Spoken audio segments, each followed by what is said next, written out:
An urgent manhunt is underway to find the person or people behind a string of shootings in Phoenix. Authorities now saying they believe a serial killer could be on the loose, linked to 8 incidents. ABC's Kana Whitworth is in Phoenix and has the latest. Good morning, Kana. Robin, good morning. According to police, 7 people have been murdered. It's been a terrifying few months for residents in Phoenix. And at the police station, they're on high alert. They're telling people citywide to report anything unfamiliar in their neighborhoods. This morning, a city on edge. The hunt continues for a potential serial killer or killers after police have recently linked 4 incidents to a string of shootings that injured 2 people and killed 7 in all, including a 12-year-old girl. On Tuesday, officials releasing this sketch of the possible gunman. They believe he is responsible for 8 seemingly random shootings since March, spanning nearly 100 square miles, putting thousands of residents in the crosshairs. The person that is doing this is wicked. There's something wrong with them. Investigators telling ABC News each of the 8 shootings took place on a weekend night. The shooter or shooters opening fire on parked cars in front of homes. Some victims getting out of their cars when they were shot.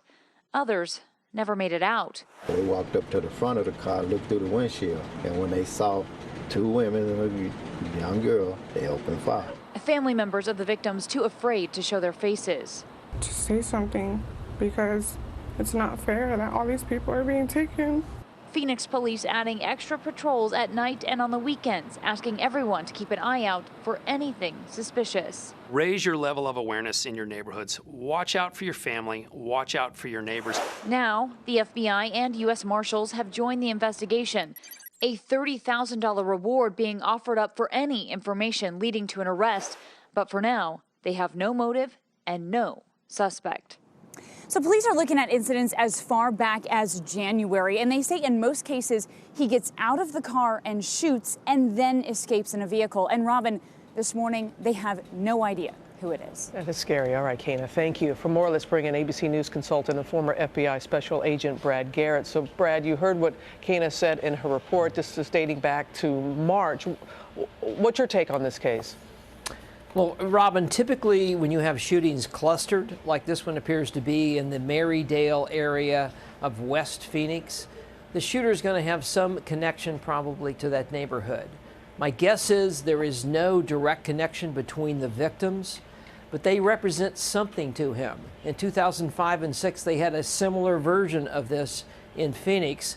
Those guys went after prostitutes and homeless people. So there's probably some trick in it as far as why he's killing in that particular part of West Phoenix. And give us more of a profile of this shooter, Brad.